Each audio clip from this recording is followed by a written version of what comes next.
नमस्कार कथार नथा कार्यक्रम को स्वागत। आज दिन हूँ मंगलवार 20 अगस्त 2024। आज दिन गोटे कलार दिन कारण श्रीमंदिर मध्य जो इतिहास आज सृष्टि करा जायछि ताहा हुए तो पूर्व नथिला किंबा परे हब कि न हब संदेह।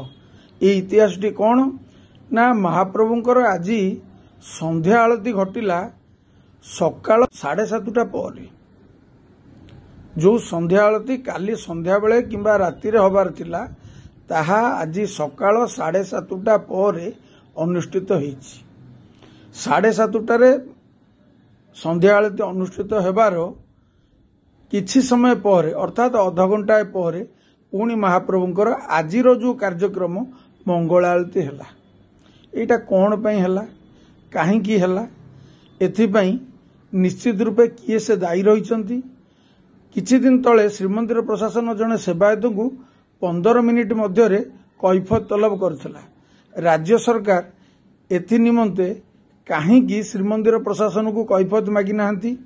ये घटना कौन घटबार कथा यह गोटे कला दिवस एटा काहेकि करागला एथिपाई प्रशासनिक अधिकारी माने कोउठी रहिथिले। गतकाली महाप्रभुंकर बलभद्र जन्म थिला अधिका नीति विशेष दिन सेथि निमंते केते जन अधिकारी श्रीमंदिर नीति त्वरान्वित करने को रहिथिले एवं सेमानंकर कोन दायित्व रहिथिला यह सर्वसाधारण जानिबा दरकार। ओडिशावासी जानिबा दरकार, राज्य सरकार मध्य जानिबा दरकार कौन सी ऑफिसर दायित्व रे थिले काहेकि संध्यारे श्री सुदर्शन महाप्रभु बाहरिबा कथा काहेकि विलंब रात्रि रे बाहरले कौन कारण ये जो विलंब एटा को तो कहबानी एटा विभ्राट कहबा एटा होची संपूर्ण रूपे श्रीमंदिर प्रशासनिक अधिकारींकर दायित्वहीनता एवं उदासीनता जो ए प्रकार कार्य घटिला।